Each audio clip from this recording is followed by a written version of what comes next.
Hello everyone, welcome into a saw dude. I'm here today to show you how I built this beautiful cedar picket fence planter. I got the plans from WhosTheVoss. He's the person that I followed. I used his cut sheet. He offers everything for free. You're going to check out his YouTube if you want to get these plans. But I'm going to take you through my journey on how I built the planter that he taught me how to build via YouTube. Stay tuned, don't forget to like, comment, and subscribe, and we'll see how she turns out. Before we get into it, we'll do a quick update on the shop. I've sold a few planters and invested that money to help get my stock wood up off the ground. Some shelving I've organized. There's some planters I have ready to go. I got a bunch of clamps and a few other small things. So following the cut sheet laid out by WhosTheVoss, the first thing that I'm going to do is take my picket and we're going to rip it 1.75 inches, 1.75 inches, and 1 1/8 inches. And what this will do is it'll give you all the legs for your planter as well as the top piece. So I finished ripping down the second 1 1/3 inch pass, adjust my table saw, and here I am ripping the 1 1/8 inch pass. Now this little strip left over is going to come in handy for cleats at the bottom of the planter, so you don't want to throw that away. The next thing we're going to do is we're going to cut out all our legs. Since these are all the same length, after I cut my first one, I use that as a guide to cut the rest of my legs, which helps me make sure that they're all the same length and I don't get out of whack with my measurements.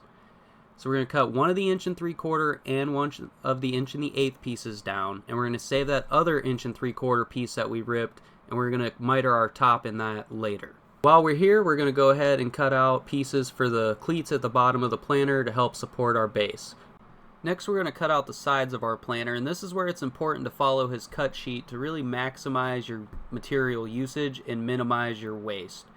You cut out a long side from each plank, 2 of them, and then you cut out the short sides, which you actually need 6 because your short sides also end up being the width of your bottom.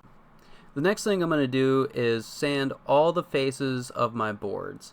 This step is by no means necessary, but it is one that I enjoy. No, that's not the right word. I don't enjoy this. I hate sanding. I hate sanding literally anything. But I do think that it helps make the planters look more uniform. It makes the grains match a little bit better because they can kind of be different colors when you get them from the store. So I think this helps kind of just make everything look uniform and a little bit more finished, and I prefer it. With everything prepped, we're going to start by assembling our long sides first. We're going to glue the sideboards together. I tried to clamp them. Honestly, I didn't think this really did much for me, but we put the 1 1/8 legs on first, and you'll see why here in a second. We're going to go ahead and assemble that other side, all the same. Glue them down, shoot 60-100 nails in them, and then we will move on.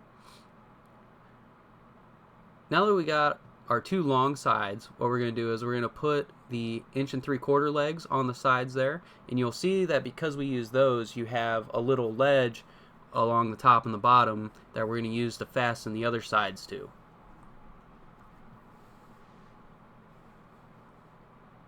Alright, now that we have both sides built, we're going to put our cleats in here because this is much easier to do than it is after the fact.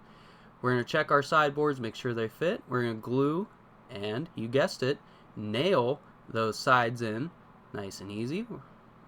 Flip it over, repeat the process on this side. I always like to do a little test fit, make sure I got my boards in optimal position. Glue and nail. And that's a good bit of the planter put together.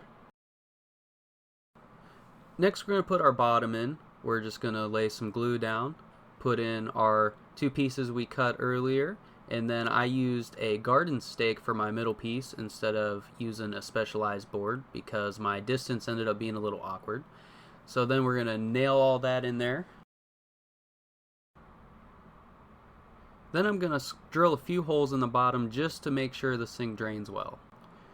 As far as assembly goes, we're going to have to go back to the miter saw and cut out our top.